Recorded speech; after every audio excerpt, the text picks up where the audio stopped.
This has been at the top of the homepage of rpm.world, the Revised the Peace Movement Network. It's a 9/11 message. It reads, but also remember U.S. government collaboration with far-right forces that eventually became the Taliban and Al-Qaeda. Well, many Palestinian refugees, they became high seniors in the Syrian army, for example, ministers and deputy ministers. I would share this like personal experience or personal thing with you. Like, for example, in 1967 war, my great uncle was a pilot. Hello, my name is Stanley Heller. Welcome to The Struggle. This has been at the top of the homepage of rpm.world, the Revised the Peace Movement Network. It's a 9/11 message. It reads, but also remember U.S. government collaboration with far-right forces that eventually became the Taliban and Al-Qaeda. And also remember the arrogance and brutality of the war on terror. A click gets to the details. Thousands of American Muslims who had nothing at all to do with Al-Qaeda paid a price for 9/11. But what about the presidents, from Jimmy Carter to Reagan to Clinton to Trump? All those who used or thought they could use the religious extremists for their own ends. Was a one of them called on the carpet? Did any of them lose politically for their flirtations with these people? 2 weeks ago, we heard from Sarah Chase, who had been a special advisor to the head of the Joint Chiefs of Staff, Admiral Mike Mullen. She said it was the Pakistani military intelligence, ISI, that created the Taliban and sent it into Afghanistan. So why are we paying millions of tax money every year that goes into the hands of the Pakistani military? They've been playing us for suckers for 20 years, and they've been successful. It's time Americans wised up. Learn about this relationship with the extremist religious right of Southwest Asia and the U.S. power elite. Go to rpm.world for the details.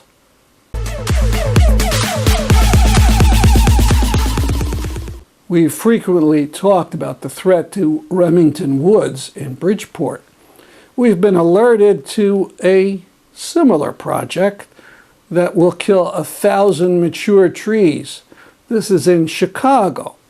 The trees of Jackson Park in that city have to go to make way for former President Barack Obama's vanity project, the Obama Presidential Center. The old trees will be replaced with a few saplings and a building capped with a 235-foot-tall monument to the Obama presidency. In a bitter, sarcastic letter to the Chicago Sun-Times, W.J.T. Mitchell wrote about the mature trees. He said, or he wrote, "The question is, what is the most efficient way to remove them? Bulldozers and chainsaws strike me as crude investments when a much quicker, cost-effective alternative is obvious. Why not set the trees on fire? That way they will produce or provide the fuel for their own destruction, saving the burning of fossil fuels required by all that heavy equipment. Many of the trees are over a century old, and the energy expended in cutting them down can easily be saved by burning up the thousands of years of energy stored in them. That's sarcasm from W.J.T. Mitchell, who is a historian of landscape. We're told a mature tree can soak up 50 to 100 gallons of water during a storm. And mature trees isolate carbon dioxide from the atmosphere. But how dare these green facts stand in the way of a tribute to Obama?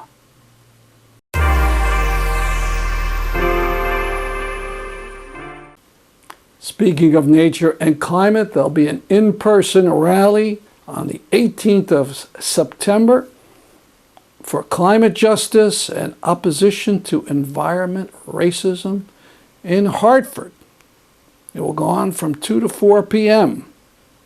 I'm told the speakers and entertainers will be 100% people of color. Impressive. Look for a canopy and the tables of promoting enduring peace during the rally. They'll be sporting rather bold proposals for taking over and abolishing the fossil fuel industry, for the rationing of fuel, and the rewilding of land. For more details, go to peace.org or to the Sierra Club Connecticut, or click on this QR code to get to the Facebook page of the event. A notice of special importance to our viewers in Burlington, Vermont. The City Council will vote Monday, September 13th, on an expression of support for Palestine. Vermonters for Justice in Palestine and 17 other organizational sponsors have worked on this resolution for quite a while. They will rally on Monday, September 13th at 6 p.m. on the sidewalk in front of the Unitarian Church and walk to the City Hall to be inside by 7 o'clock to support the hearing and the vote. We urge you to attend.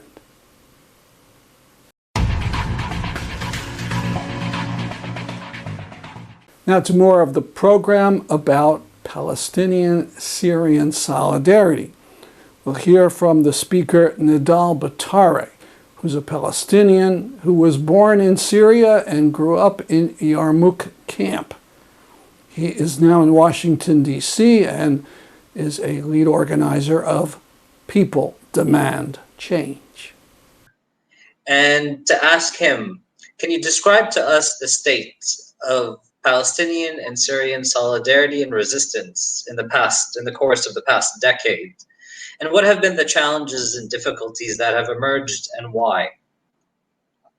Thank you, Yazan, and thank you, Joe, for this introduction. Actually, I would agree first, with all the historical introduction that Joe provided, and I would add to it that it's not only there is a connection between Palestine and Syria. Actually, there has never been a disconnection, and especially after 1948, a lot of Palestinian refugees, more like 200,000-300,000 Palestinian, moved to Syria and became refugees in Syria, and when the national Palestinian movement was built, it was built not only inside Palestine, also outside Palestine, in the camps, in the refugee camps. In Syria, there were 12 Palestinian refugee camps, and all of these camps were engaged and involved in building the national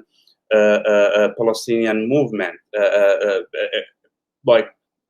and to continue the national Palestinian movement that already started before 1948, before Nakba. This is in the first hand. And the second hand, also it's generational, these generations of Palestinians in Syria and Syrians, and they were integrated Palestinians in Syria. Actually, this is very important to know, actually, that Palestinians in Syria, they were integrated almost completely in the Syrian society. So it's unlike Lebanon, for example. In Syria, as a Palestinian refugee, you have the right to work, right to education, right, like, well, not many Palestinian refugees, they became high seniors in the Syrian army, for example, ministers and deputy ministers. I would share this like personal experience or personal thing with you. Like, for example, in 1967 war, my great uncle was a pilot, and he was the only pilot who used a Russian MiG. I think it was MiG 19, and he conducted the only attack against, or the only counter attack against Israel, and he bombed the refinery in Haifa, and he was Palestinian in the Syrian army, and later on. So there was like this full integration and like between Syria for Palestinians and the Syrian society, and vice versa. You know, like maybe Yarmouk camp is one of the examples that would show you exactly what I mean, because Yarmouk camp was part of the city of Damascus. It was not in the suburbs, and it was a big community that included in it. It was like when I left Syria in 2011, the population of the camp was almost 1 million. Only 150,000 of them were Palestinians. Although, like, Palestinians inside the camp, they gave this camp the Palestinian identity. And Syrians who lived in the camp also, they were integrated and became like Palestinians, you know, rather than like Palestinians in this camp became like, had like a strong Syrian identity. However, this identity was mixed to an extent that when the Syrian revolution started in March 2011, you could see in the Syrian and the Palestinian communities in the camps the same opinions and divisions that you would see in the Syrian community or the Syrian society. However, there is a long history between Palestinian camps and the national movements and the Palestinian factions and the Syrian regime, especially like after 1970, when Hafez al-Assad, the Assad father, came to power, and this connection between the Palestinian factions and the Syrian government or the Syrian regime after night, like, took different shape and took different forms, because one of the things that Hafez al-Assad tried to do and worked very hard on doing is to control the narrative of the Palestinian struggle, and this was impossible without controlling PLO. And controlling PLO led Hafez al-Assad to go through a huge fights between the Syrian regime in general and the Palestinian national movement represented by PLO at the time. And at the same time, there was a huge opposition for Hafez al-Assad against Hafez al-Assad inside Syria. And this opposition, it's very important to know that this opposition found it's a good environment to grow and to be protected in the Palestinian camps in Syria. So for this reason, especially like when we are talking about the socialist and the communist movements that Hafez al-Assad oppressed or pressed in the 1970s and later in 1980s, and this is when Joe was saying that by 1991 there was about 2,500 Palestinians imprisoned inside by al-Assad regime. It's all because the National Palestinian Movement, especially the left side, the left wing of it, was well integrated and well involved with the Syrian opposition along the history since 1970 until 2011. Most of these, like the Syrian intelligentsia and the Syrian opposition personnel, they used to live actually and physically inside the Palestinian camps, the Palestinian refugee camps, especially in Yarmouk camp. In this context, we can understand the connectivity between the Palestinian national movement and the Syrian revolution, and why Yarmouk camp in Syria played this role in supporting the Syrian revolution, and why, in fact, it was punished by the Syrian government. And this is the surreal issue, like when we talk about the Syrian government, and when we talk about the Syrian government support for resistance, for when we say, and like when the Syria and when the apologists around the world, they talk about the Syrian resistance to imperialism or whatever, they dropped completely from their consideration what happened in Yarmouk camp, that this camp was completely genocided by the Syrian government, was starved to death. People were literally starved to death in that camp, and punished by the Assad regime, the son, and completely now like disappeared. As I mentioned in one of the articles, like this camp, it did not only played, or Palestinian camps did not only play a role, well, like in the Syrian opposition movement against Hafiz al-Assad. Hafiz al-Assad himself, like, used the camps and lived literally in Yarmouk camp for a while, and hid in Yarmouk camp when there was a movement against Ba'athist in Syria in 50s and 60s, and during the separation between Syria and Egypt. Hafiz al-Assad lived in the Yarmouk camp, lived in my great-grandfather's house. He slept there, and he got to know all the Palestinian leadership in the communities, and he used them when, like, in the Ba'athist revolution in 1963, and used the Palestinian factions to support the coup in 1970. Maybe this is something it's less known, that who took control of the Ministry of Defense in 1970. It was a Palestinian brigade. It's called the Brigade of Fidaiyin, Katibat al-Fidaiyin.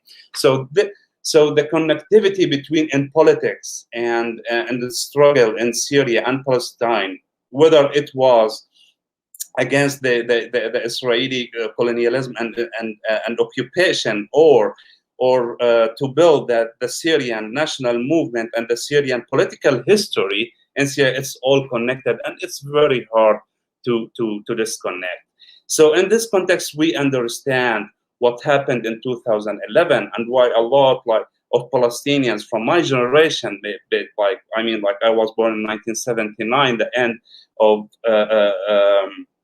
the 70s era, like when Hafiz really started to get strong control of Syria. Like our generation lived this oppression under, like, as Palestinians under Hafiz Assad. We saw what he did in Yarmouk camp when what happened, and we lived what happened also, what he did in Palestine, in Lebanon during the civil war, how he mobilized the Syrian army just to oppress and to kick out the PLO from Beirut, while it was under the Israeli invasion, basically. So I think so for our generation, it was a dream. Like, now it's the time to make a change, not only in the Syrian politics, but also in the Palestinian politics, because it's so connected, and we cannot change the Palestinian political system and the Palestinian political class that is controlling the narrative today without changing these Arab regimes. It's including and especially the Syrian regime, who is really now controlling a lot of the narratives in the region, including his attempts to control the the Palestine-Israel struggle narrative. And unfortunately, we see today how Abu Mazen and the Palestinian Authority in general, and PLO even, like, they are building this strong alliance with the Syrian government, dropping from their consideration that this regime killed, arrested Palestinian refugees in Yarmouk camp and other camp and else camps in Syria. I would close this with something. I would show you to what extent this regime is interested in controlling Palestine, and how the dynamics and the mentality of what kind of mentality they have to control this narrative, or to control the narrative of Palestine. They are crazy enough that they built a security branch that is called Palestinian branch. And it is like one of the worst security branches, not only inside Syria, but also around the world. This is where like activists, Palestinians and Syrians, were arrested since 1970 until today, and imprisoned, and maybe it was created in 1980s, just to be accurate, but it is a place for torture, killing, and controlling Syrians in the name of Palestine in this way. I don't know, and maybe we can go through like a lot of details during moving ahead forwards during this discussion. For sure, for sure. You have 2 minutes left, Nidal, and I wanted to ask briefly, why is it important for Palestinians and Syrians to work together against dictatorships, state violence, and Zionism? Well, I mean, they share, like, there's so many things. Like, one of them, that they share this history, and as I mentioned, Yazan, the connection between Palestinian politics and the Syrian politics is not like is a historical one, and it's before colonialism. It's like during the Ottomans. Like, it's one region, and it has always been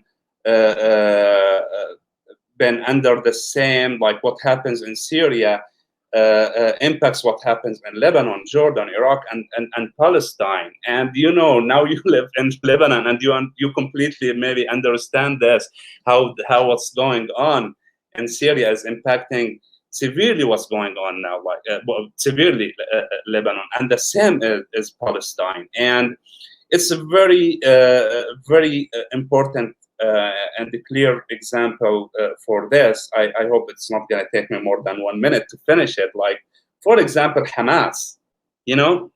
Hamas, when the revolution started, they supported the Syrian revolution against the Syrian government. But then, when all the narrative of the politics in the region, it changed, Hamas changed its narrative, and now it's going back. It's going back to the Syrian government's and trying now, begging to go back and sit with Bashar al-Assad. It's just because what's going on in Syria and how the politics and the context of politics in the region changes. It changes what happens in Palestine, and this is the importance of why Palestinians and Syrians should work together. Because what's going on today is putting ideologies and the interests of political classes in the region, in Syria and Lebanon and Palestine and Jordan, actually, ahead of the interest of the peoples of Syria, Lebanon, Palestine, and Jordan. And this is why you see, like, all these political systems in these 4 countries are working together, suppress any movement to end this tyrant movement or control and dictatorship regimes in this area. Because even in Lebanon, it's turning into a dictatorship. Even Abu Mazen now is a dictatorship, and so in Jordan and so in Syria goes without saying. So I think it's not only Syrians and Palestinians, people in that region all should work together to change the narrative and the future of the peoples in this in those countries.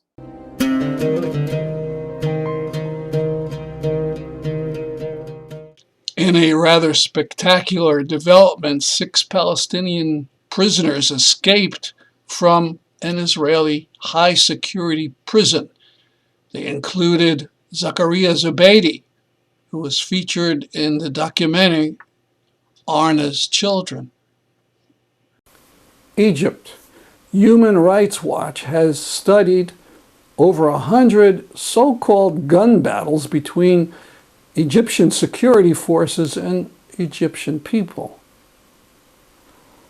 The non-governmental organization has concluded that in all the 143 shootouts that led to deaths, the security forces were only able to make 1 live arrest. And during these operations, police killed 755 people.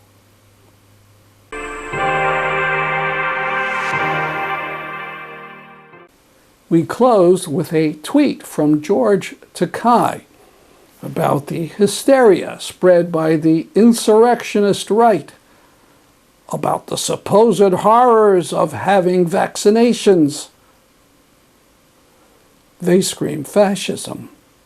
Takei writes, as someone who experienced actual fascist policies in America and was sent to an internment camp solely because of my race, it is laughable to hear others cry fascism over common sense vaccine requirements.